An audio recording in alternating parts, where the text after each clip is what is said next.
do some examples. If a patient comes in with central chest pain, which is a heaviness, and it has come about when he walks a flight of stairs and it is relieved by rest, is this a typical angina or atypical angina or non-angina? It is typical because the site and character is mediastinal and heaviness.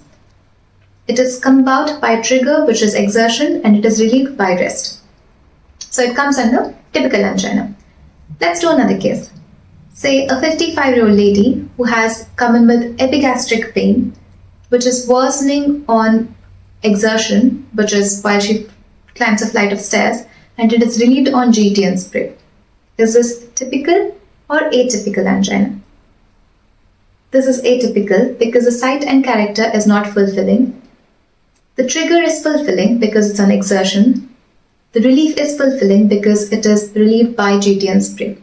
Because 2 of 3 criteria are fulfilled, it is atypical angina, but you can still consider it for ACS. A last scenario.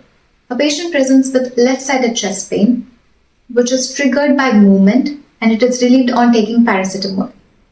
Is this a typical angina, atypical angina, or non-angina? The site and character is not filling. Trigger is not filling because it's a movement and not an exertion.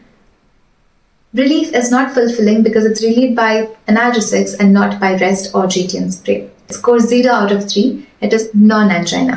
A pro tip is that if you made an observation, we did not discuss about radiation of the pain in Diamond and Forrester criteria.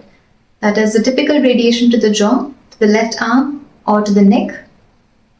And also we did not talk about the sympathetic features or autonomic features associated with typical angina pain, which we say is shortness of breath, sweating episode, nausea.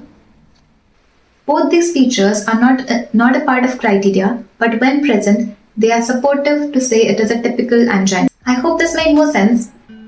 Happy learning and see you in the next video. Bye-bye.